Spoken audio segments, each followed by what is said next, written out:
ግን ስራ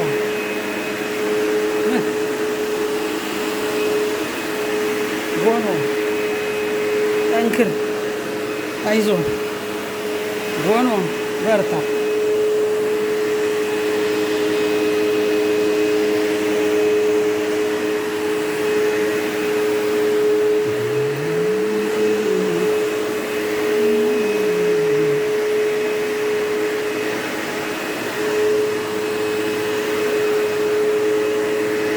ጌታዬ ስራ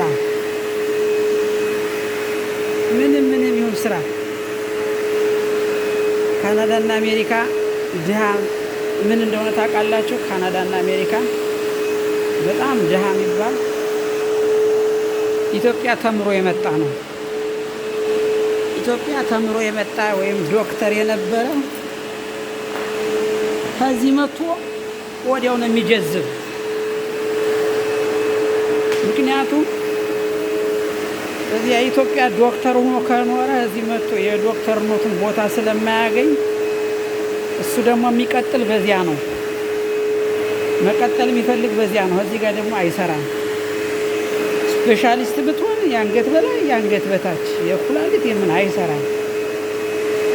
ስለዚህ እዚህ መጥቶ ዝቅ ብለህ ስራ ሲባል እዚያ እንደዚያ ሁኜ ኑሬ እዚህ ሁኜ አልሰራም ይላል። ያኔ ተሎ ይከርዛል፣ ክሬዝ ይሆናል፣ ይጀዝባል። አለበለዚያ ደግሞ 3-4 ዓመት ኮርስ ወስዶ ምናልባት ሊሰራ ይችላል በሙያው። እንደኔ አይነቱ ግን እንደመጣ የትኛውን ቦታ ይሁን ግግም ይላል።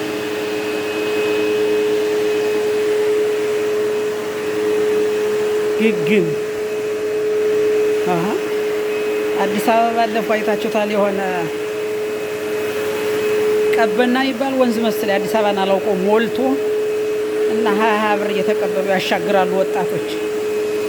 አንዱ ልጅ 30 ብር ከፍልሃለሁ ብለው የ90 ኪሎ ግራም ሴትዮ ተሸክሞ ሁለቱም ተያይዘው ውሃው ውስጥ ኮርሷን ሁሉ ይዞት ሄደ። እሱ እንዴት አድርጎ ይቻላል? 90 ኪሎ አራ እና ስራ ነው። ተሸከም፣ ምንም ይሁን ተሸከም፣ ስራ። ገንዘብ እስካገኘ ስራ መስራት አለብን።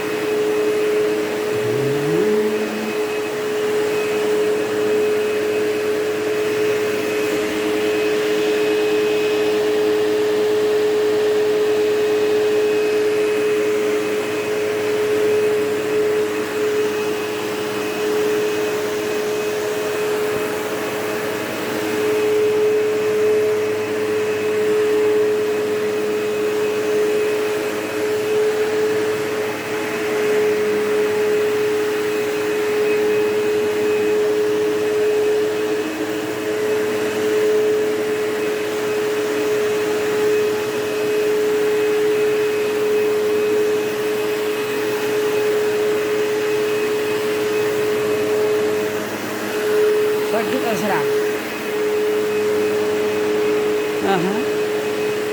ምንም ይሁን ስራ መስራት። አሁን ኢትዮጵያ ላይ ገንዘብ ባንክ ላይ ያለው ኢትዮጵያ ላይ ጥሩ ቤት የገነባ ይሄ ስራ የማይንቀው ነው። ስራ የማይንቀው ግምጭጭ ያገኘውን በለው ይላል። በቃኝ የለ ሰለቸኝ የለ ልዝናና የለ አይዝናናም። ቆምጨው አይዝናናም። እንቅ ቢል ወጥቶ ምሽት ቤት አያመሽም። እንቅ ቢል እቤቱ አብስሎ ይበላል። እቤቱ በቃ ያለችውን ቀቅሎ ይበላል። ይሄ ቆምጨው እንደኔ አይነቱ ቆምጫ አንበዋለ ግን ዛሬ እስኪ ዘና ብዬ ውጭ ገዝቼ ልብላ። አይሰራም። ቀቅለህ ቤትህ ማየጥ በሀገር ነው። ጥሩ ጫማ ልልበስ ምናምን አይሰራም። እዚህ ሀገር ዩኒፎርም ነው የምትለብሰው። መቼ ልትለብሰው? ሳንቲሙን አስቀምጥ። ወደ ሀገር ስትሄድ ጥሩ ገንዘብ ይዘህ ጥሩ ጫማ ገዝተህ ዘና ብለህ ትሄዳለህ። ያኔ ኪስ ሞልቶ ሲተጅ ኮንፊደንስ፣ ኩራት ይሰማል። አለበለዚያ እዚህ ውጭ እየበላህ ውጭ እየጨፈርክ ያገኛትን እያጠፋህ ነገ ማንም ወደ ሀገሩ ቤተሰብ ሊጠይቅ ሲሄድ አንተ ኪስ ባዶ ሆኖ ስትሄድ ደብሮህ ዝናብ የመታደሮ መስለህ ሄደህ ዝናብ የመታደሮ መስለህ ነው የምትመለስ። አሁን ነው ሳንቲም መያዝ ያዝ። ባንክ ላይ ሲኖር ደህና ዶላር ራሱ አረማመዱ ሁሉ ይለያል።